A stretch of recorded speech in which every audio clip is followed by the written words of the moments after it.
Imagine Thomas Jefferson was never born. America might still become independent, but two things that make America feel like America would instantly be at risk: the story the country tells about itself and the size of the country on the map. Who are we? And where are we? A Jeffersonless America wouldn't just be a little different.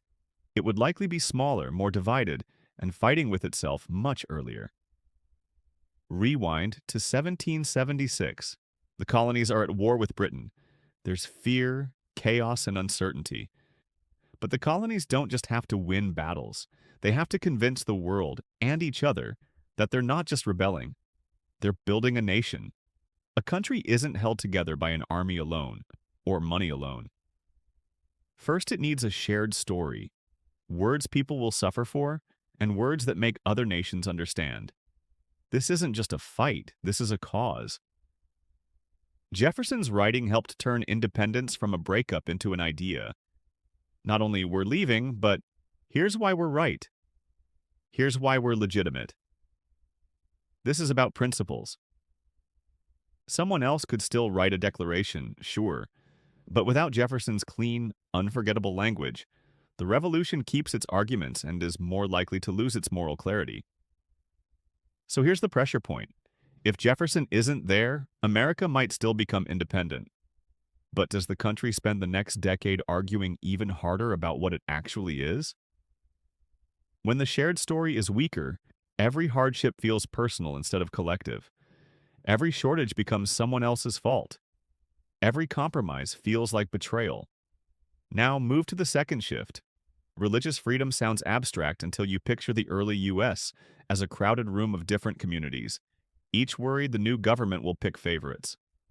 If the line between church and state takes longer to settle, politics becomes a constant suspicion test.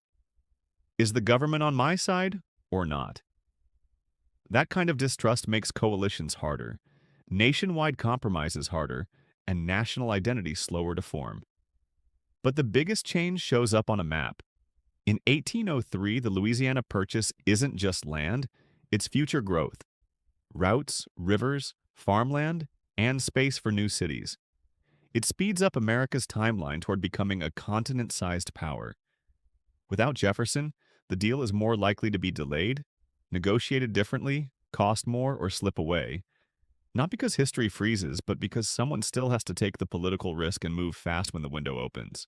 And if the purchase doesn't happen, the U.S. stays packed along the East far longer, more regional than continental. Picture an America where the West is slower, smaller, and more contested, with other powers getting extra time to lean in. Once the map stays smaller, everything slides with it. Population patterns change, trade changes, and the balance between regions shifts for generations.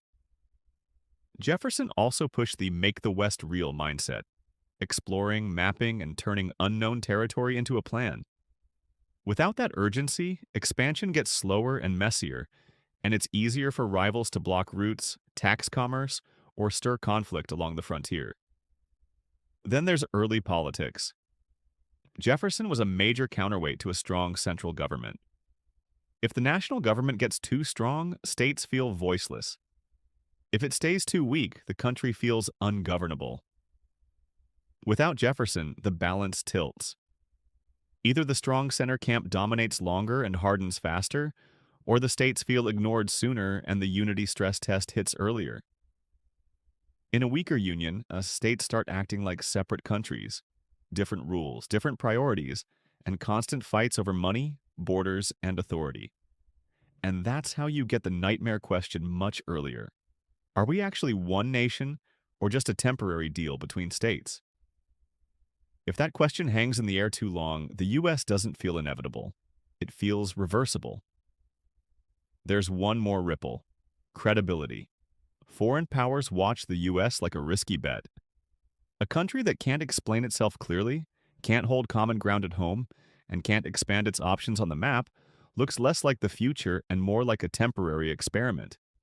That changes trade, loans, and alliances, and it changes how hard other empires push.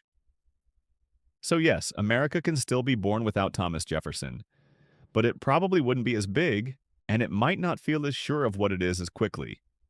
It would carry a higher risk of identity fights and power fights at the exact moment a new nation can least afford them. That's the point of this timeline game. Erase one person, and sometimes you don't erase the country. You erase the way the country explains itself, and the space it had to become what it became. So, who should we erase next?